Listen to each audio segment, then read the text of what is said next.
በዛሬው ዕለት እዚህ በሚገኝበት ሳይንስ ሙዚየም ውስጥ አንድ ነገር ላውንች ተደርጓል። በዚህም ታዲያ ያለምንም ማስያዣ ገንዘብ መበደር የምትችሉበት ሲስተም ይፋ ሆኗል። ስማርት ስልክ መግዛት ፈልጋችሁ የገንዘብ እጥረት ከገጠማችሁ ይህ መረጃ ለእናንተ ነው። በዛሬው ዕለት ኢትዮ ቴሌኮም በኢትዮጵያ የግል ባንክ ታሪክ ፈርቀዳጅ ከሆነው አዋሽ ባንክ ጋር በመተባበርም ጥላ የተሰኘ ያለ ዋስትና ብድር እንዲሁም በረዥም ጊዜ ክፍያ አማራጭ የስማርት ስልክ ባለቤት እንዲሆኑ የሚያስችል አገልግሎት ማስጀመሩን ገልጿል።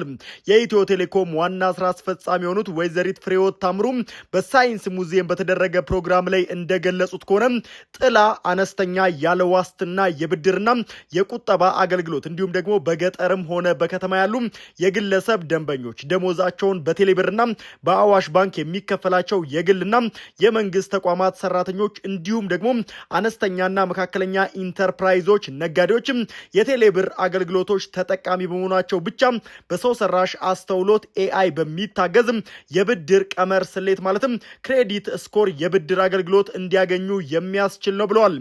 የግለሰብ የብድር አገልግሎት ላይ በ15 ቀን የክፍያ ጊዜ የሚመለስ እስከ 5000 ብር ብድር እንዲሁም በ40 ቀን ደግሞ እስከ 12000 ብር የሚደርስ ብድር እንዲሁም ደግሞ በ75 ቀን የክፍያ ጊዜ ውስጥ እስከ 16000 ብር የሚደርስ ብድርን ያለ ዋስትና የሚቀርብ ይሆናል ተብሏል።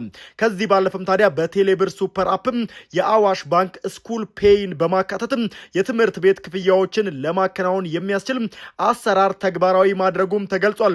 በዚህ ፕሮግራም ላይ ኢትዮ ቴሌኮም ሲስተሙን ሲዘረጋ አዋሽ ባንክ ደግሞ 2 ቢሊዮን ብር ለናንተ የሚቀርብ የገንዘብ ብድር ማቅረቡን የአዋሽ ባንክ ዋና ስራ አስፈጻሚ የሆኑት አቶ ፀሐይ ሽፈራውም ገልጸዋል።